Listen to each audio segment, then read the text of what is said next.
Bienvenidos, queridos televidentes y estudiantes, a la continuación del tema 1 de la tercera parte de nuestro curso de Historia de la Filosofía. La clase de hoy se titula Las ideas filosófico-políticas fundamentales de Platón y se inscribe en el tema El nacimiento de la filosofía y el pensamiento político occidentales, Grecia antigua. Es un tema sumamente atractivo e importante, pues se refiere a la obra de uno de los filósofos más trascendentales de la cultura occidental, Platón. Ustedes ya lo han estudiado escrupulosamente desde diversos prismas. En esta ocasión les propongo que nos concentremos en determinadas aristas suyas correspondientes a la teoría política sistemática. Les sugiero que veamos el tema en 3 obras fundamentales del filósofo, que escribió mucho y escribió muy bien. Fue no solo un gran filósofo, sino también un gran literato. Yo les propongo que analicemos la República, el político o la política y las leyes. Los objetivos de esta clase se refieren a los siguientes aspectos: precisar el carácter del vínculo ética-política en el pensamiento de Platón. Este es un lugar común en el pensamiento filosófico griego antiguo. B. Aprender los criterios y los modelos de tipologización de la forma del Estado que nos propuso Platón. Y C. Notar en sus implicaciones organizativas y conceptuales el papel del derecho en la configuración.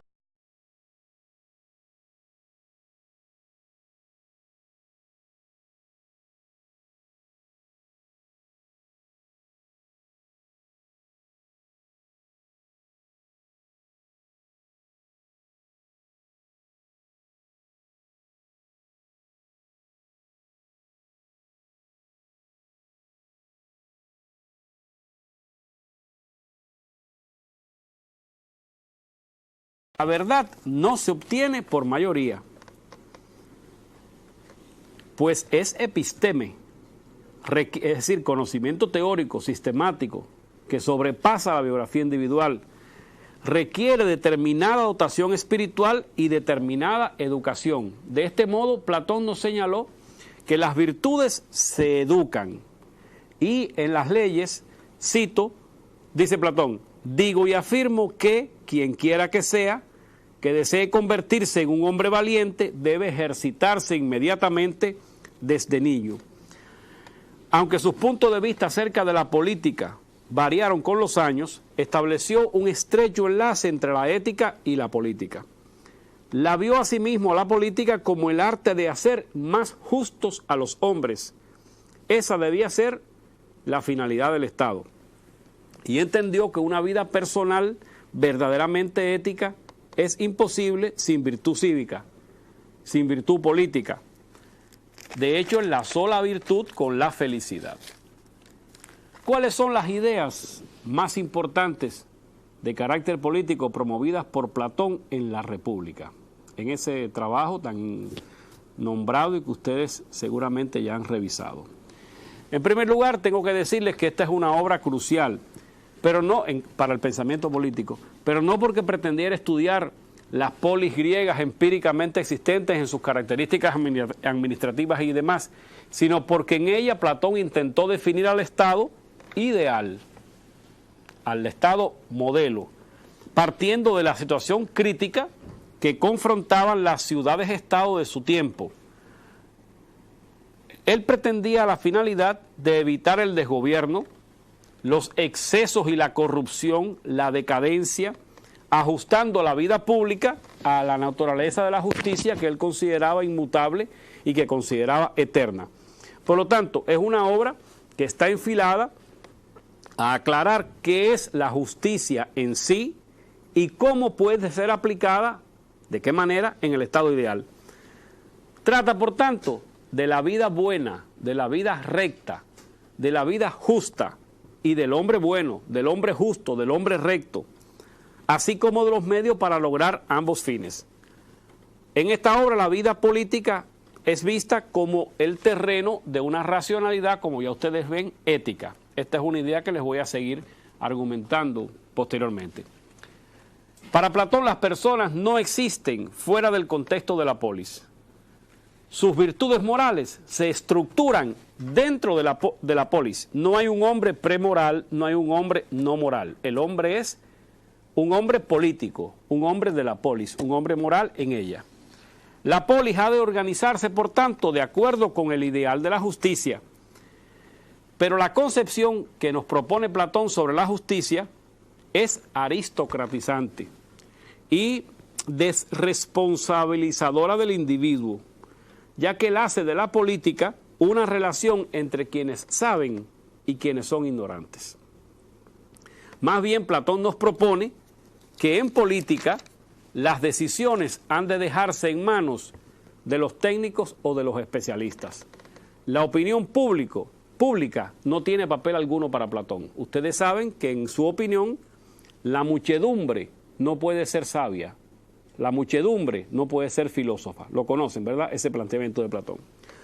Uno de los aportes, sin embargo, más importantes que hizo Platón consiste en comprender que toda sociedad se basa en una determinada división del trabajo. Esta es una idea clave que yo quiero subrayarles a ustedes.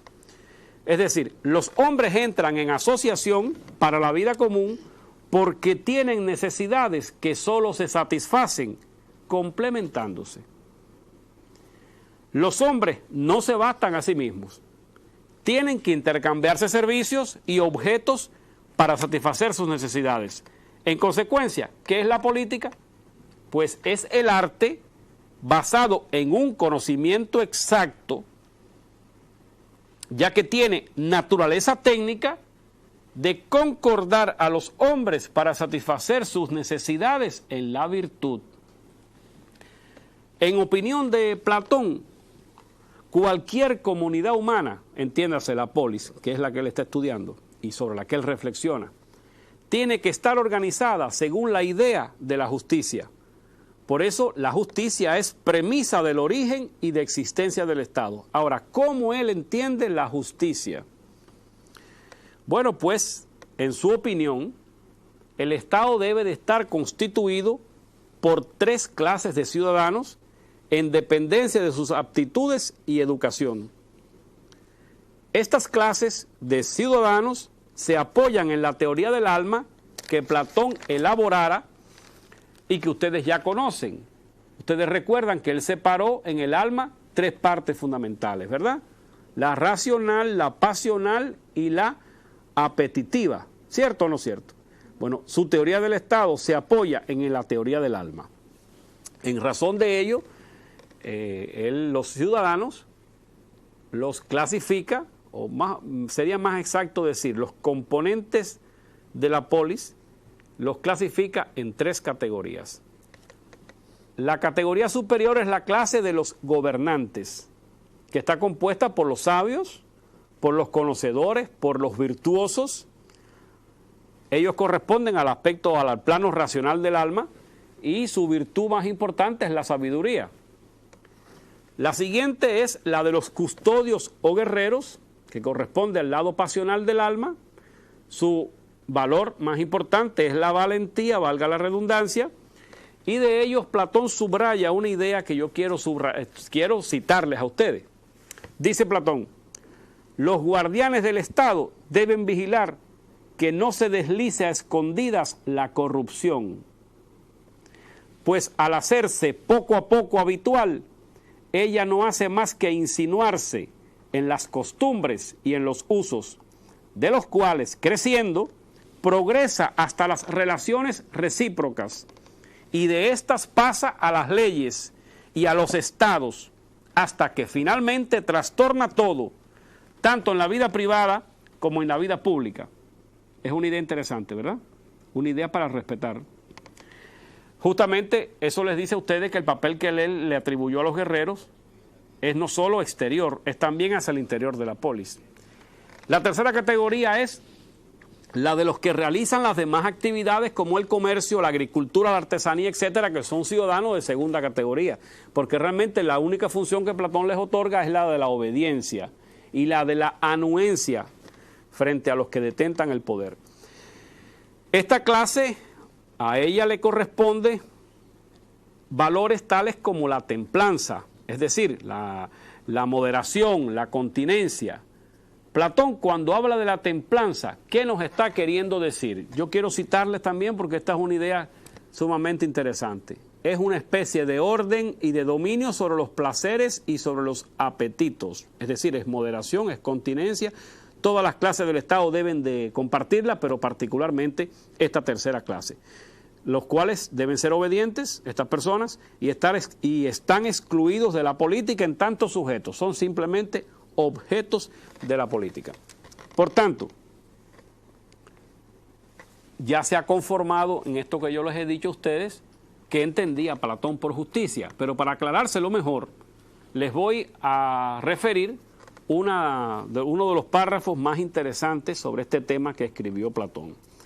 Dice Platón, queda la justicia. Hemos establecido y dicho muchas veces, si recuerdas, le dice al interlocutor, porque él escribía en forma de diálogo, lo saben también, que cada uno debe atender a una función entre todas las del Estado. Es decir, a aquella más apropiada congénitamente a su naturaleza. Entonces, querido mío, esto es lo que me parece que debe ser la justicia, cumplir con sus propias obligaciones. Yo quisiera preguntarles a ustedes qué entienden, qué derivan en cuanto a la definición de justicia de esta afirmación de Platón, por favor. Dígame. Bueno, yo pienso que según lo que dice Platón, un Estado justo, una sociedad justa es una sociedad en la que cada ciudadano hace lo que tiene que hacer, ¿no? Y hace aquello para lo cual es más apto. Precisamente es así, muchas gracias. Para Platón, el Estado justo es aquel en que cada cual hace lo que le corresponde, lo que le es más cercano, para lo que él es más capaz. Es, por tanto, una definición de justicia de carácter ético, no de carácter jurídico. Y funciona como una palanca para unir y hacer eficaces tanto al Estado como a los individuos que lo componen. Por lo tanto, la justicia, en esta opinión, es una unión armónica de individuos que han alcanzado la ocupación de su vida de acuerdo con la preparación y aptitud natural. Por tanto, con esa noción, Platón consagra el sistema de dominación y subordinación clasista, social, además de genérico, de la Grecia antigua. ¿Están de acuerdo conmigo, verdad? Que esa conclusión se puede sacar de la afirmación que acabamos de hacer. En esta visión, entonces, resulta claro que la democracia no puede ser aprobada en ese sistema, sino vista como una forma de desequilibrio y de desgobierno, ya que la democracia riñe con ese concepto, porque la democracia aspira a la igualdad política y al debate público de los asuntos. Por lo tanto, le da un peso a la opinión pública, le da un peso igual a los diferentes componentes de la ciudadanía. La critica, además, a la democracia porque intrínsecamente tiende a igualar la propiedad, y no solo la critica porque aspira a la igualdad política y al debate público. Platón desprecia en política a los que no saben. Su concepción es aristocratizante.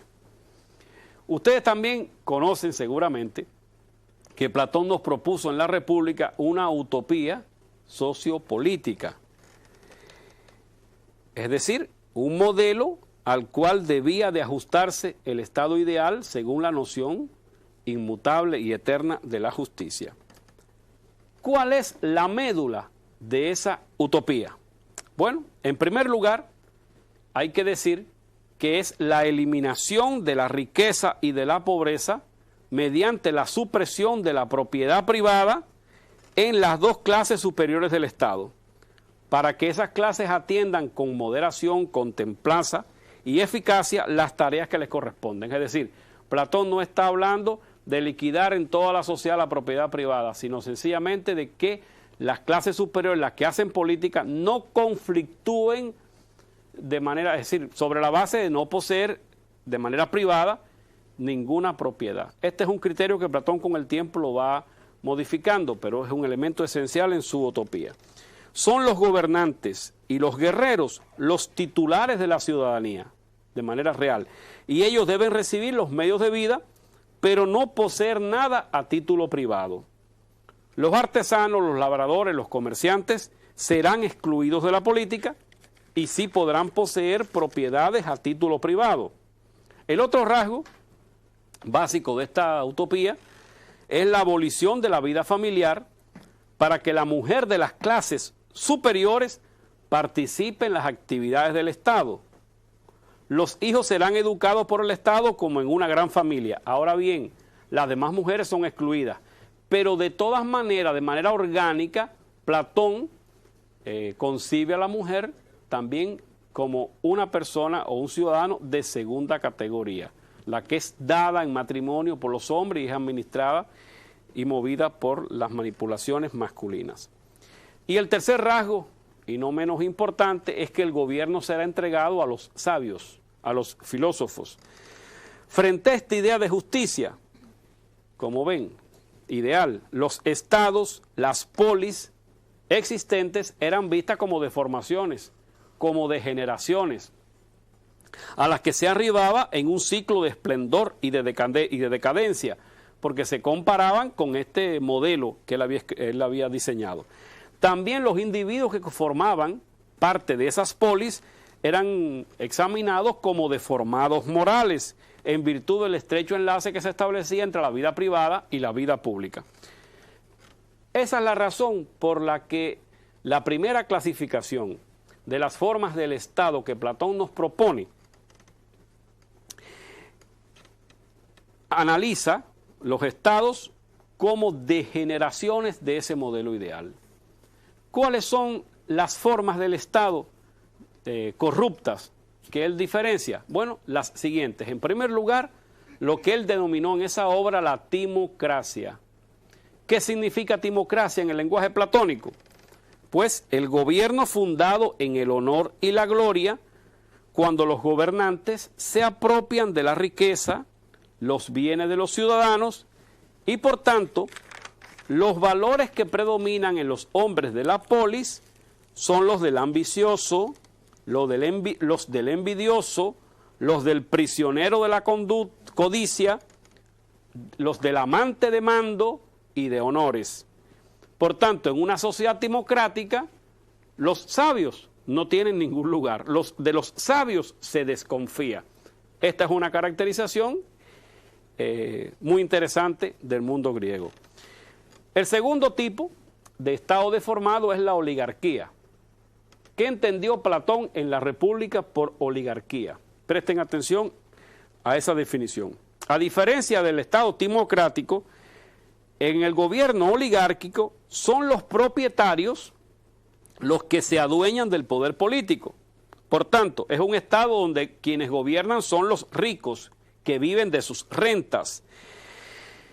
En consecuencia, excluyen a los pobres y los condenan a la insidia recíproca y con respecto a los ricos. Los ricos, a su vez, son lujuriosos, aborrecen las fatigas del cuerpo y del espíritu y son débiles ante el placer y el dolor. El individuo pobre, a la inversa, es amante de la riqueza, moderado y trabajador. El tercer tipo de Estado degenerado es la democracia. ¿Qué la caracteriza? Bueno, pues que las masas toman el poder político, reina la libertad ciudadana, cada cual hace lo que quiere y se tiende a manifestar deseos exagerados. Por lo tanto, los individuos son insaciables en el deseo de hacerse ricos y de manera muy rápida la democracia da origen a la tiranía. ¿Qué es la tiranía en esta conceptualización? Es la forma peor y más execrable de las formas corruptas del Estado. Surge por la anarquía que engendra la democracia excesiva. Se hace necesario un tirano para mantener el orden. El tirano, a su vez, como la sociedad es corrupta y es decadente, se rodea de las peores personas para defenderse del odio público que se incrementa. En consecuencia, ¿cuáles son los valores espirituales o los antivalores espirituales? La maldad, la envidia, la impiedad, la infidelidad son los valores que circulan en la sociedad. El hombre tiránico es desbocado en sus pasiones de codicia, en sus pasiones de consumo y de lujuria. Esta es son las ideas más importantes que Platón nos propone en este texto, en el texto La República. El siguiente texto que quiero caracterizarles es El Político. Es una obra donde Platón corrige un tanto el objeto de estudio. Ya no busca el asunto del estado ideal, sino que más bien trata de estudiar la naturaleza de los gobernantes realmente existentes en la vida griega y los métodos de gobierno que se estaban empleando de forma efectiva en las diferentes polis de esa cultura.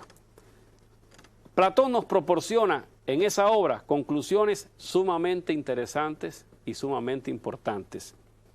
Si en la República el reino del Estado, de la política, era un reino de la racionalidad ética, aquí ya Platón da entrada a la racionalidad jurídica dentro de la política. Concluyó de manera muy particular que el arte de gobernar debía consistir en la medida. Encontrar el justo medio en cualquier acto de gobierno. Es decir, el gobernante, el que toma decisiones políticas, tiene que evitar el exceso o evitar el defecto al tomar una decisión. Esa idea es sugestiva, ¿verdad? Muy importante. Por otra parte, tiene que encontrar lo oportuno y lo necesario en la acción humana. Eso es lo que lo conduce a afirmar que para lograr el arte de gobernar según la medida, se requiere unir la prudencia, con mayúsculas, como la capacidad de enlazar adecuadamente los medios con los fines en la decisión, enlazar la prudencia con la valentía, es decir, con el arrojo, con la capacidad de llevar hasta el final la decisión tomada con independencia de los riesgos y de los costos que ya tienen que haber sido analizados antes. Y la sabiduría vista no simplemente como conocimiento, sino como experiencia humana integral. La sabiduría del juicio y la acción rápida y eficaz son los elementos claves que pueden permitir en política actuar con medida. Platón de esta manera nos persuade de que a pesar de la diversidad de las acciones humanas, es necesario prescribirlas, es necesario establecer leyes, aunque sea a grandes trazos y de forma general. Es decir, Platón considera que todo Estado debe de poseer leyes, que ese es un mal necesario, aunque la conducta humana sea tan diversa y tan mutante que resulte imposible prescribirla en sus pequeños detalles, y aunque haya que perfeccionar sistemáticamente esas leyes. Sin esas prescripciones, la sociedad caería en la anarquía. No bastan para Platón las disposiciones morales. Se requiere, además de ellas, las disposiciones del derecho.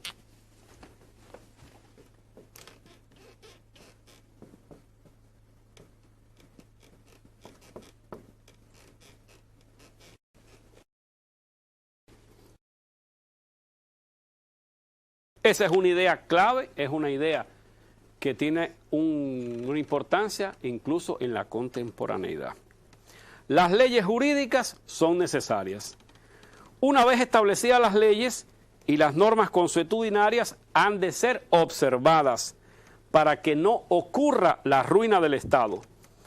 Las normas jurídicas son esenciales en el origen y el desarrollo del Estado. Es decir, la noción del Estado en Platón se enlaza al derecho.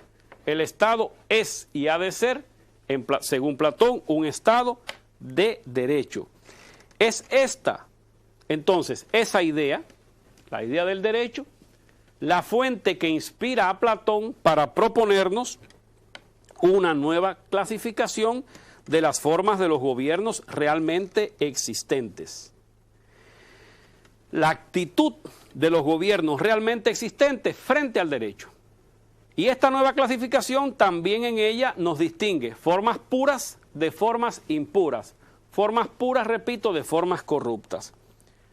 ¿De qué modo? Bueno, de la manera siguiente. En primer lugar, para Platón existe el gobierno de una sola persona. Ahora, si el gobierno de una sola persona está regido por las leyes y respeta las leyes, es una monarquía, es un reino.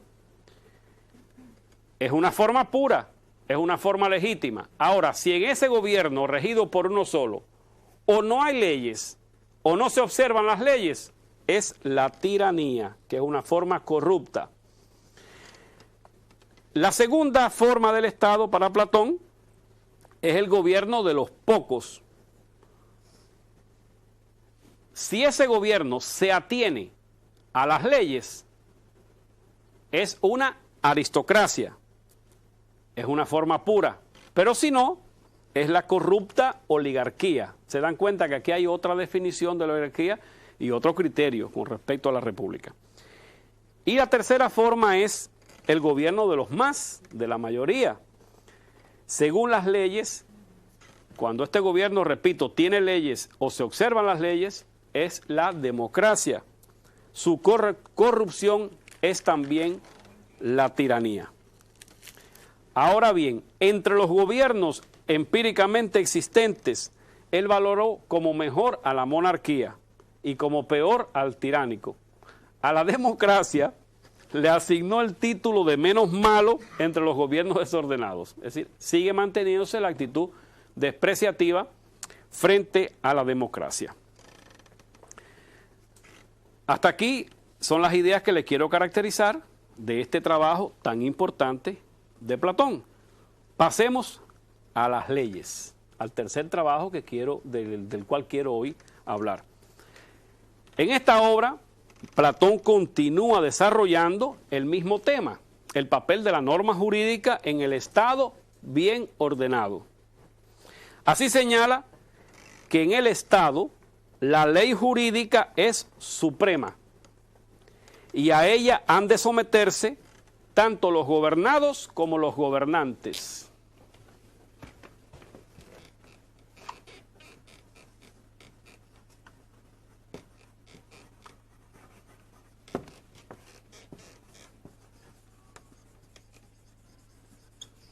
Es decir, el derecho es tan válido para unos como para otros. La finalidad de las leyes es el bien de los gobernados. Se establecen para el bien común de todos. De esta manera, esta es una idea clave, el hecho de que las leyes se establecen para el bien común de todos. De esta manera, Platón nos deja un texto sumamente importante, donde él dice: al verdadero arte de gobierno debe preocuparle más bien el interés común que el privado, porque el interés común une y el privado disgrega los estados, y que beneficia a ambos, al común y al privado, si el común está mejor establecido que el privado.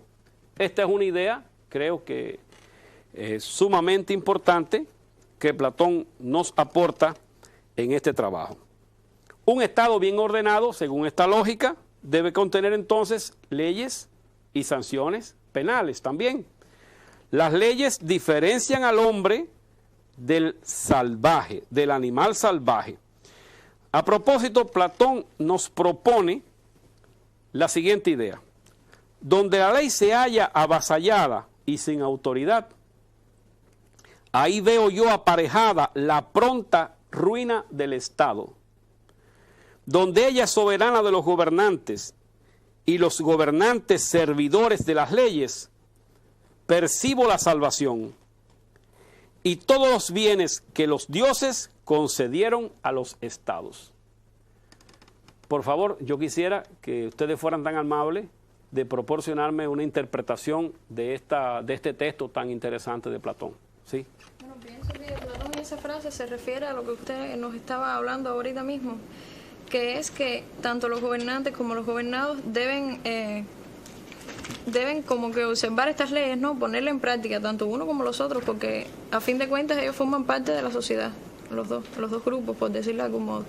Creo, sí, exactamente, coincido con esa valoración. Creo que este es uno de los textos más importantes que hablan acerca de la naturaleza jurídica que ha de tener el Estado, como el único modo de mantener la igualdad de los ciudadanos es justamente que la ley establezca una igualdad entre el gobernante y el gobernado y que la función del Ministerio Público sea servir a la comunidad.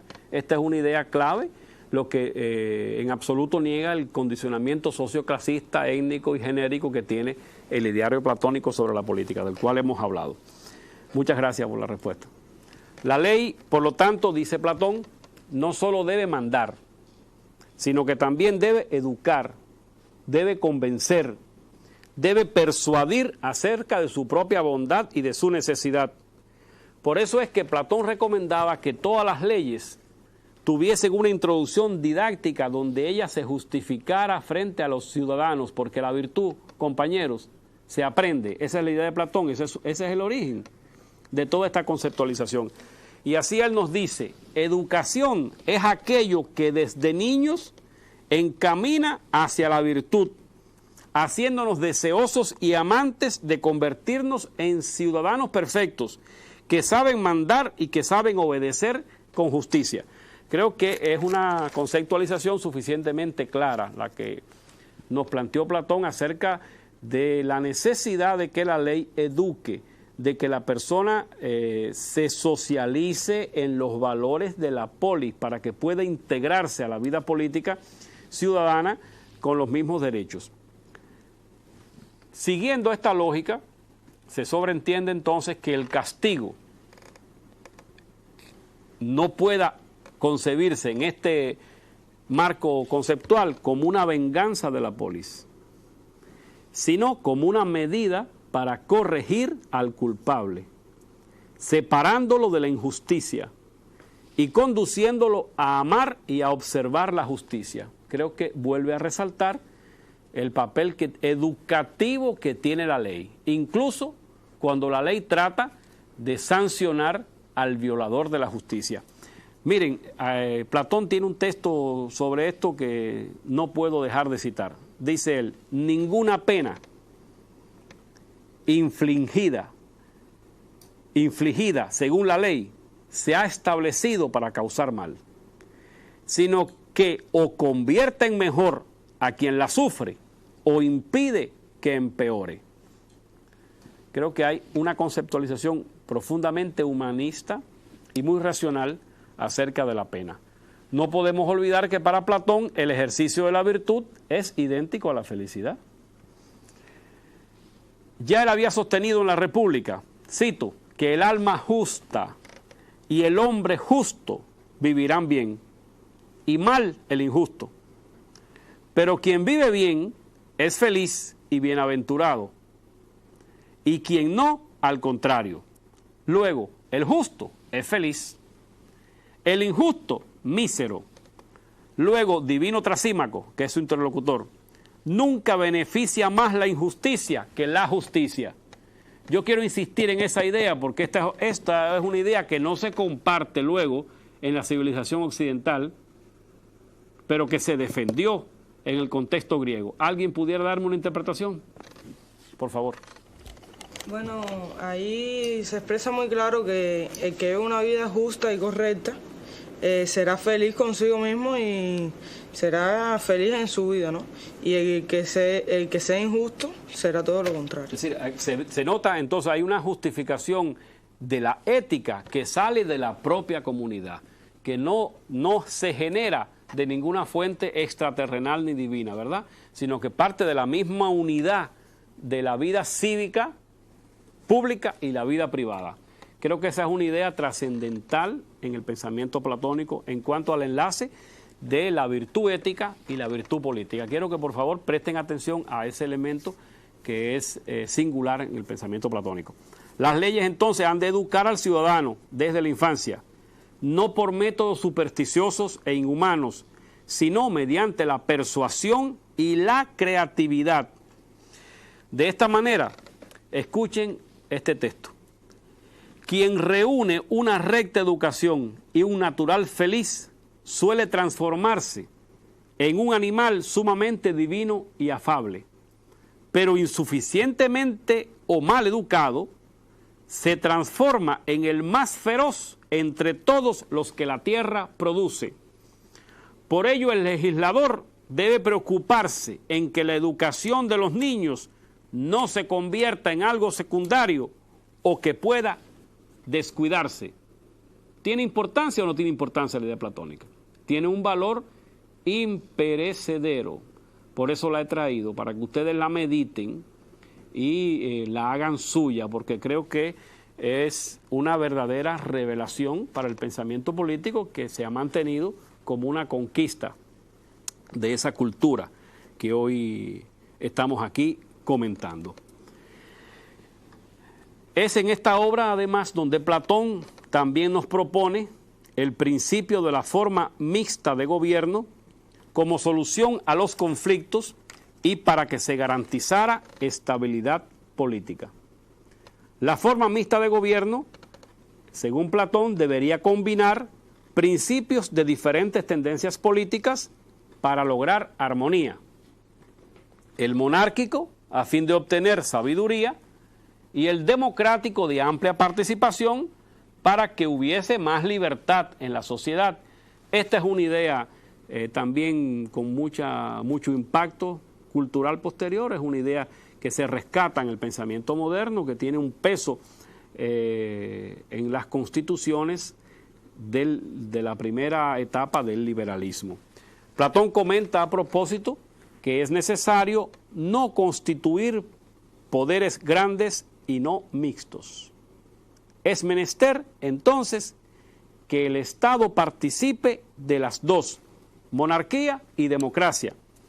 Si debe existir libertad y concordia con sabiduría. El Estado que haya amado el principio monárquico o el de la libertad más de lo que debía amarlo, en forma exclusiva, no ha tenido ni lo uno ni lo otro en justa medida. Como ustedes pueden ver, Platón nos ha dejado todo un conjunto de ideas sumamente importantes en el desarrollo ulterior de la teoría política sistemática occidental. ¿Cuáles son esas ideas que deseo subrayar? En primer lugar, el papel del derecho con carácter supremo en el Estado, en la relación dirigentes-dirigidos, gobernantes-gobernados. La vocación educativa, la vocación persuasiva de la norma jurídica, el papel de la medida y del equilibrio en la toma de decisiones políticas, entre otras.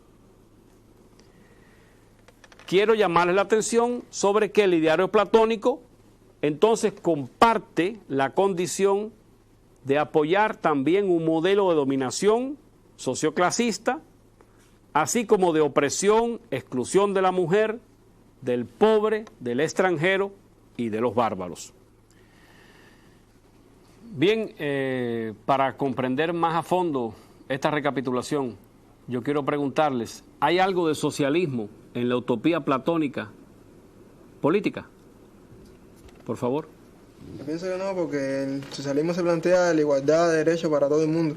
Y como usted acaba de decir, no había igualdad de derechos a la hora de hacer política, porque ahí no estaba incluido ni la mujer, ni los pobres, ni, bueno, un sector importante, una gran mayoría de la sociedad, diría. Realmente yo tampoco encuentro nada de común entre Platón y el socialismo. Coincido contigo en que Platón, la visión utópica de la política que ofrece, en ella no incorpora la idea de la abolición de la propiedad privada en el conjunto de la sociedad, sino solamente para dos de las clases superiores. Y eso hasta cierto grado, porque ese criterio incluso lo fue modificando con el tiempo. Por otra parte, fue utilizar la disminución de la propiedad privada, su extensión a las clases superiores para garantizar mayor cohesión de las clases dirigentes, que ejercieran mejor su poder, que administraran de una manera más eficiente, es decir, que ejercieran la dictadura de los amos con mayor coherencia, con mayor lealtad y logrando un mayor reconocimiento en la sociedad, porque se eliminarían conflictos, es la idea que tenía Platón. Por otra parte, es una concepción que excluye a los explotados, que excluye a los trabajadores, y estos son dos criterios fundamentales para hablar de socialismo, para hablar realmente de una comunidad humana de relaciones con carácter socialista. Recuerden ustedes que en la utopía platónica, incluso cuando la mujer se incorpora y se habla de educar a la mujer y de que participe en la vida pública, se está hablando de la mujer de las dos clases superiores, la mujer del pueblo, la mujer trabajadora. Esa sencillamente no tiene ningún derecho.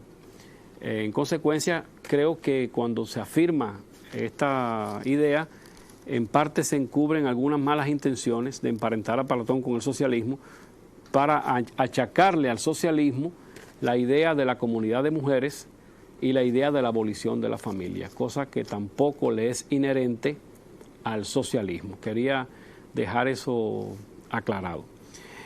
Por otra parte, me quiero referir en esta conclusión del tema al valor tan importante que tiene la idea platónica de distinguir que la finalidad de la ley, que la finalidad del arte de gobernar es el bien común. Esta afirmación, claro, Platón la dirige contra los gobiernos sectarios, contra los gobiernos, en las experiencias que él conocía, que pretendieran desarrollar los intereses mezquinos de determinados grupos sociales dentro de las polis. Pero es una idea fundamental, porque nos habla de que el Estado tiene funciones que engloban a toda la comunidad y que tienen que, por lo tanto, satisfacer necesidades e intereses propios de toda la comunidad. Platón, asimismo, está estableciendo un nexo indisoluble entre los intereses de cada persona y los intereses de la totalidad. Esta noción es muy importante. Esta es una noción que se recupera más tarde en el pensamiento en el siglo XVIII y en el siglo XIX. Es un pensamiento sumamente importante, porque nos habla que una comunidad que ha logrado un elevado grado de solidaridad necesariamente tiene que responder a ese vínculo estrecho entre la persona y la totalidad. Por último, quiero insistir en dos ideas más que son claves. Es la noción de justicia que Platón nos proporciona. Esta noción de justicia posteriormente es desarrollada por Aristóteles, cuando él diferencia la justicia distributiva y la justicia conmutativa. En Platón, la noción de justicia gravita por encima de la sociedad, ustedes la vieron. La noción de justicia configura al Estado, configura al derecho. Creo que esa es una conquista, porque eso nos dice a nosotros que la política tiene criterios extrapolíticos para ser evaluada, que la política no tiene en sí misma la norma de su configuración. Creo que esta es una idea sumamente importante, porque nos habla de la naturaleza social, de la naturaleza moral que está detrás y más allá de la política, condicionándola. De cierto modo, aquí hay un germen que posibilitó en el pensamiento posterior el desarrollo de las ideas platónicas, superando la limitación socioclasista, étnica y genérica que la caracterizó. Por último, retomamos la idea del gobierno mixto. Esta idea es sumamente valiosa, porque es una idea que desde el punto de vista operativo ha contribuido al perfeccionamiento de la administración pública en regímenes políticos ulteriores. Por lo tanto, es una idea que da conocimiento acerca de cómo perfeccionar la maquinaria del poder.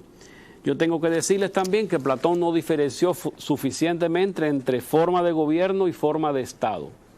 Esa es una diferenciación posterior. Esa diferenciación arranca de Aristóteles. Pero ya hay algo de eso en el pensamiento platónico. Desde el momento en que Platón distingue el reino del derecho como diferente al reino de la moralidad, está dando la entrada a la distinción entre la magistratura como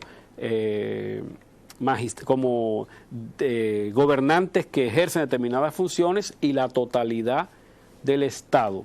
Sin embargo, esa idea no se desarrolla en el pensamiento platónico. Es una idea que la elabora Aristóteles debido a que tuvo un objeto de investigación diferente al platónico, y lo veremos en la próxima conferencia. En Aristóteles ya sí va a un estudio mucho más empírico, mucho más diferenciado de los gobiernos realmente existentes, de las constituciones realmente existentes, y puede distinguir más a fondo Estado de gobierno. Esto lo comento porque debemos ser bien conscientes de que en este pensamiento hay elementos de racionalidad, hay elementos cognitivos que han ido incorporándose a la práctica política en diferentes épocas, en diferentes tiempos. La relación entre el pensamiento político teórico y la práctica política es